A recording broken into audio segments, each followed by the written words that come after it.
नमस्ते दोस्तों, स्वागत है आप सभी का मेरे इस YouTube चैनल में, जिसमें ईएसआईसी से संबंधित अलग अलग जानकारी मैं आपको पेश करते रहता हूं। जैसे पहले बताया था, आज का वीडियो ईएसआईसी पोर्टल पे एम्प्लॉयर के रजिस्ट्रेशन के लिए है। मेरा नाम है जितेंद्र और जुड़े रहिए मेरे साथ ईएसआईसी के बारे में अधिक जानकारी पाते रहने के लिए।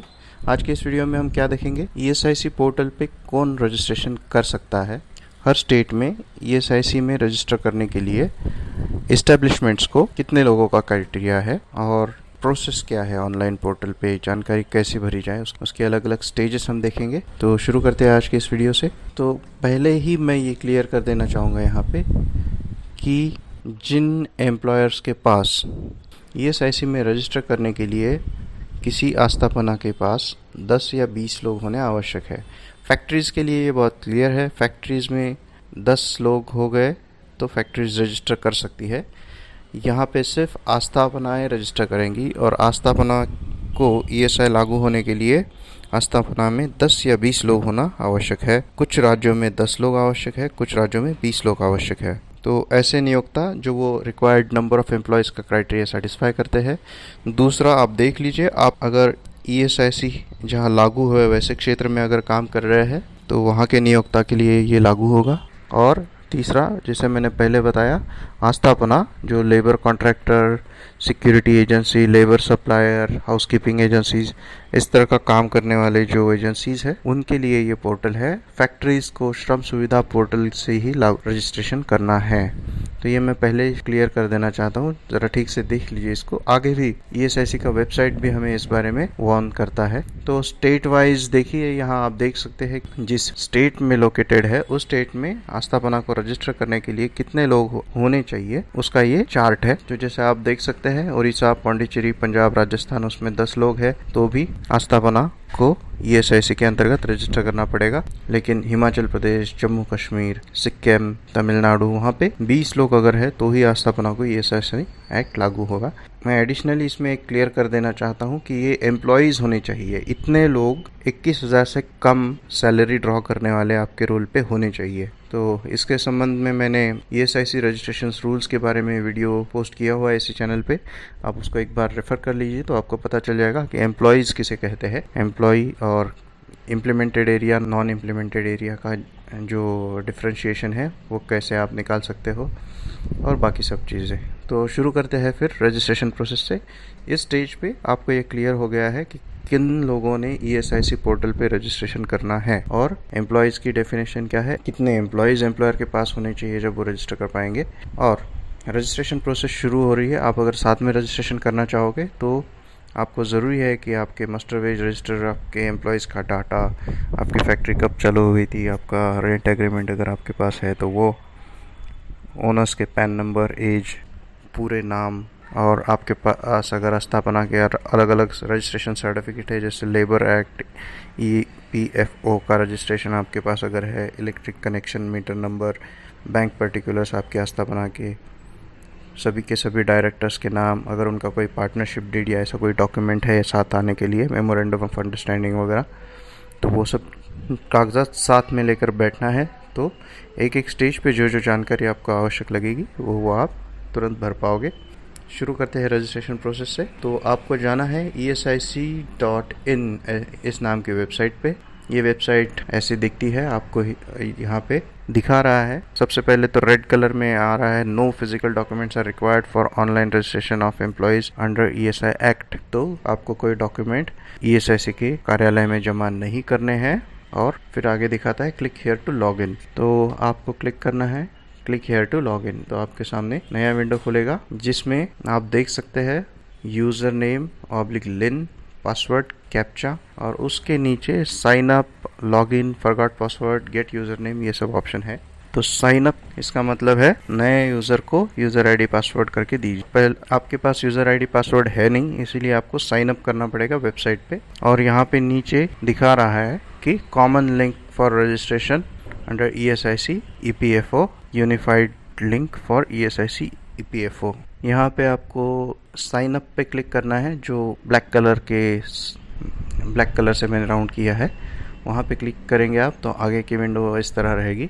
ये साइन अप वाला विंडो ऐसे दिखता है। यहाँ पे आपको स्टार्क से मार्क किए हुए हैं वो फील्ड्स कंपलसरी भरने ही है। यहाँ पे फ़ोन नंबर ऑप्शनल कर दिया है। आप ईमेल एड्रेस अगर डालोगे तो उस ईमेल पे आपको यूज़र साइन या लॉगिन करने के लिए यूज़र नेम और पासवर्ड आ जाता है।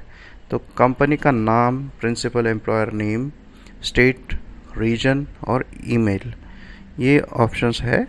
इसमें नाम एक बार डाल दिए तो बाद में आप ज़्यादा कुछ चेंजेस नहीं कर सकते, तो थोड़ा केयरफुली इसको आपको भरना है। और सबसे नीचे ग्रीन कलर में आपको दिया हुआ है, please confirm your establishment oblique factory under exclusive labour contractor, man power supplier, security agencies, contractor supplying labour categories.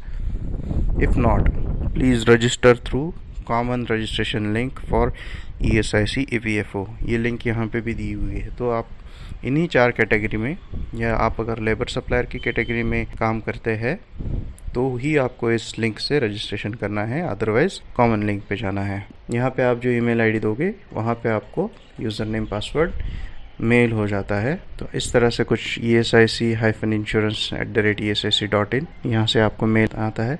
जो भी आपका यूज़र आईडी होगा और पासवर्ड होगा ध्यान रखिए और उसको इस्तेमाल करते हुए लॉगिन के पेज पे जाइए। आप जब लॉगिन पे पेज पे जाओगे, जो भी यूज़र नेम पासवर्ड आपको मिला था वो यहाँ पे फीड करोगे और इस बार लॉगिन करोगे आप। तो लॉगिन एक बार हो गया तो आपको ब्लैंक दिखाएगा, क्योंकि आपका डाटा कुछ अभी तक बना नहीं है। ये सिर्फ आपको रजिस्ट्रेशन के लिए इन्फॉर्मेशन दी गई है। पहली स्क्रीन आती है न्यू एम्प्लॉयर रजिस्ट्रेशन। यही आपको एक ऑप्शन है जिससे आपको आगे सरकना है, तो इसी पे आप क्लिक करोगे। उसके आगे ये पूछता है आपसे कि आपकी फैक्ट्री है या एस्टेब्लिशमेंट है। यहाँ पे वापस एस्टेब्लिशमेंट ही चूज करना है। अगर एस्टेब्लिशमेंट आपका है तो ही इस पे रजिस्ट्रेशन कीजिए, फैक्ट्री है तो आपको कॉमन पोर्टल से करना है। अब ये देखिए, मैं इसको आपको थोड़ा इसी स्टेज पे बता देना चाहता हूँ कि लेफ्ट साइड में जो एरो से मैंने दिखाए हुए है, ये 1 2 3 4 ऐसे करके आपको 20 तक फील्ड है। तो मैं सीरियल नंबर या रो नंबर पकड़ूंगा और उसके सामने जो लिखा है, जैसे यहाँ पे रो नंबर 1 में name of the unit oblique factory ऐसे लिखा हुआ है।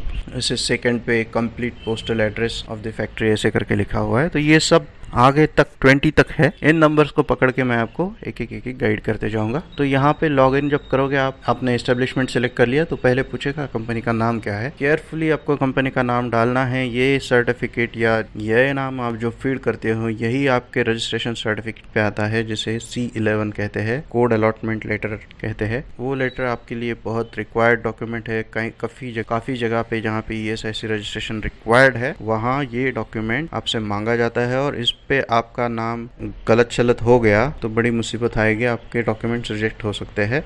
इसलिए केयरफुली यहाँ पे यूनिट का नाम डालिए जो आपके शॉप एक्ट्स या बाकी रजिस्ट्रेशन लाइसेंसेस पे है, सेम वही नाम यहाँ पे डालिए। दूसरा कंप्लीट पोस्टल एड्रेस, तो यहाँ पे भी एस्टेरिस्क वाले फील्ड है, स्टार लगा हुआ है जिस पे, तो वो मैंडेटरी है। अपना कंप्लीट पोस्टल एड्रेस भरिए, स्टेट सेलेक्ट कीजिए, डिस्ट्रिक्ट सेलेक्ट कीजिए, आपके नज़दीक वाला पुलिस स्टेशन जो है वो सिलेक्ट कीजिए। आपको जब भी कोई ESIC से करस्पॉन्डेंस आना है, नोटिस आनी है, इन्फॉर्मेशन आना है तो इसी एड्रेस पे आएगी। तो ये डिटेल में भरना है आपको। फिर 4 नंबर की कॉलम में टाउन, तहसील कौन सा है, तालुक कौन सा है, डिस्ट्रिक्ट कौन सा है, म्यूनसिपालिटी कौन सी है, ये सब चीज़ें भरनी है। बाद में 5वें में पूछ रहा है आपको कि आपका प्रीमाइसेस हायर्ड है या ओन्ड है। अगर हायर्ड है तो वारंट एग्रीमेंट के डॉक्यूमेंट्स अपलोड करने के लिए विंडो खुल जाती है, ऑप्शन आ जाता है वहाँ पे। नेक्स्ट इसमें आपको पूछ रहा है कि कोई अगर ओनरशिप में पहले पास्ट में चेंज हुआ है क्या कंपनी के, यस नो, या नया कंपनी है तो जो भी है आप वहाँ पे टिक कर दीजिए। और आपका प्रीमाइसेस अगर हायर्ड है तो उसके डॉक्यूमेंट अपलोड करने के लिए ये यहाँ पे ब्राउज करके अपलोड करने का ऑप्शन 6C में दे रहा है। फिर हम आगे आते हैं बैंक अकाउंट डिटेल्स पे। ये आपसे आगे फर्म के नाम से कोई बैंक अकाउंट है उसके डिटेल्स आपको फर्निश करने हैं। पैन कार्ड या GIR नंबर जो भी आपके पास है वो आपको फीड करना है। मल्टीनेशनल है तो यस और नो। 8A में नेचर ऑफ एग्जैक्ट वर्क आपको पूछ रहा है। यहाँ पे लेबर सप्लायर्स या सिक्योरिटी एजेंसीज उन सबको कमर्शियल एस्टेब्लिशमेंट की कैटेगरी में अपने आप को चूज़ करना है। और उसके बाद नीचे ऑप्शन आते हैं housekeeping staff, man power supplier, contractor, ये सब, तो वो चूज़ आप कर सकते हैं। ये भी आपको सावधानी से भरना है। इस फिर कुछ नॉन मैंडेटरी फील्ड्स है। फिर आगे पूछा हुआ है कि हैज़ार्डस कैटेगरी के नेचर ऑफ वर्क है क्या आपका, यस और नो, वहाँ पे आप ये करना है। Date of commencement of factory, जिस दिन आपने काम शुरू किया, ये आप पहले लाइसेंसेस या जो भी आपके रजिस्ट्रेशन के प्रोसेस में जो भी होता है, किस तारीख से आपने बिजनेस शुरू किया उसके बारे में ये जानकारी है। ये भी आप थोड़ी प्रॉपरली भरना। ये डॉक्यूमेंट अगर कॉन्ट्राडिक्ट करते हैं एग्जिस्टिंग इन्फॉर्मेशन तो उसके बारे में भी पूछताछ हो सकती है। फिर 10th में ये आपको पूछता है कि आप शॉप एक्ट के अंदर रजिस्टर्ड हो क्या। तो अगर फैक्ट्रीज एक्ट में रजिस्टर्ड हो तो यहाँ पे आप रजिस्टर नहीं करोगे। शॉप एक्ट में अगर आप रजिस्टर्ड है या अदर कोई लाइसेंसेस आपने निकाल के रखे हैं, जैसे कुछ एरियाज में शॉप एक्ट लाइसेंसेस या कुछ स्टेट में शॉप एक्ट लाइसेंसेस लागू नहीं होते हैं या कुछ एस्टेब्लिशमेंट्स को शॉप एक्ट लाइसेंसेस की ज़रूरत नहीं होती, तो वहाँ पे आप अदर या नन करके चूज़ कर सकते हैं।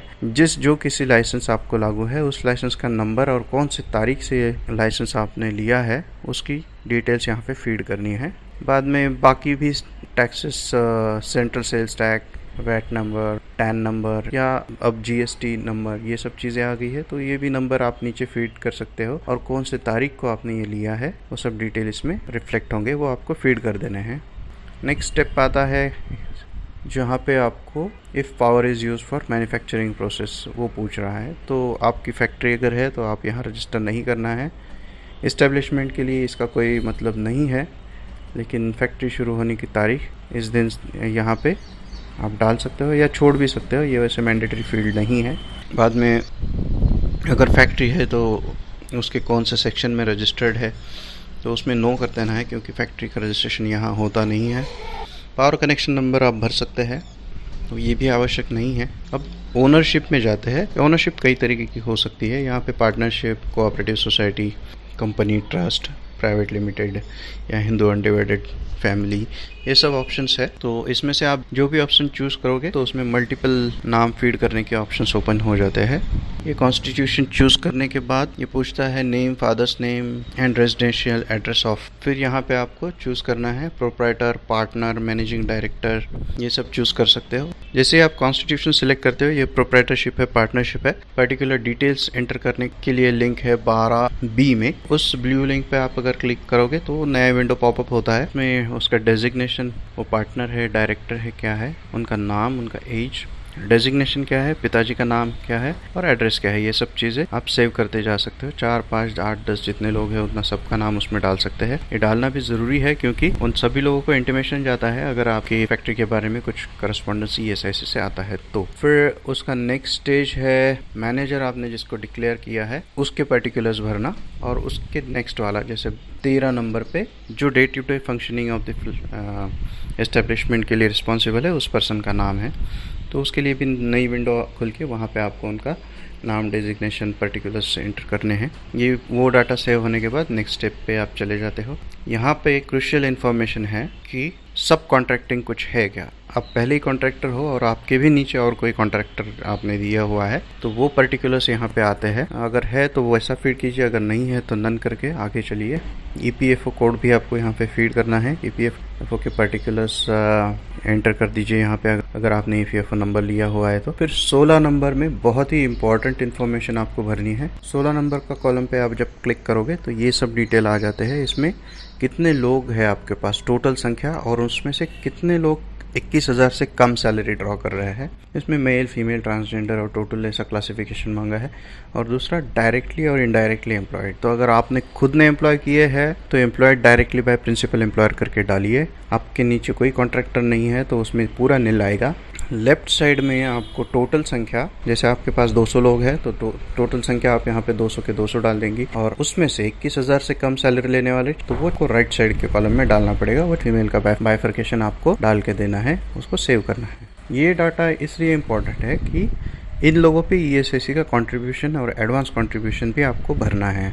तो जैसे 490 लोग अगर कवरेबल है तो उनका 6 महीने का पगार एक पर्टिकुलर रेट से ESIC डिसाइड करता है और उस 6 महीने का एडवांस कंट्रीब्यूशन आप में एंड में पे करने के लिए बोलता है। तो ये नंबर करेक्ट अगर है तो करेक्ट अमाउंट पे कर पाओगे आप। अगर ये नंबर ऑफ एम्प्लॉयज आपने गलत डाले या ज़्यादा डाल दिए तो ज़्यादा अमाउंट आपको पे करना पड़ेगा, क्योंकि 6 महीने का इनका वेतन, समझो 10 लोग हैं तो इनका 6 महीने का अप्रोक्सीमेट वेतन ESIC आपका निकालता है और उस हिसाब से आपसे एडवांस कंट्रीब्यूशन लेता है। अगर वो 10 की जगह आपने 50 लोग लिख दिए तो वो 5 गुना हो जाएगा एडवांस कंट्रीब्यूशन, इसलिए इसको एक्चुअल आपके जो फैक्ट है उसके हिसाब से लिखना।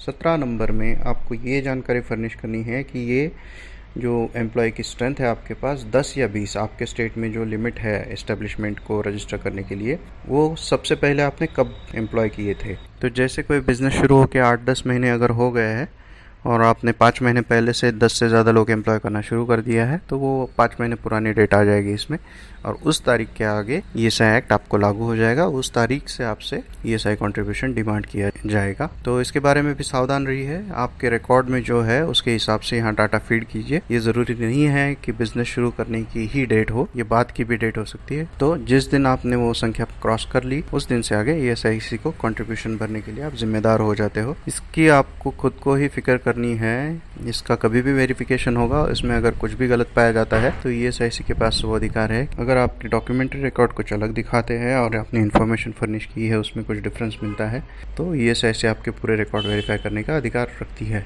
तो ये 16 और 17 नंबर के कॉलम बहुत इंपॉर्टेंट है, केयरफुली आप इसको भरना। 18 नंबर में पिछले महीने आपने कितने वेजेस दिए उसके डिटेल, लोग और कितना उनका पगार था वो पर्टिकुलर है उसमें।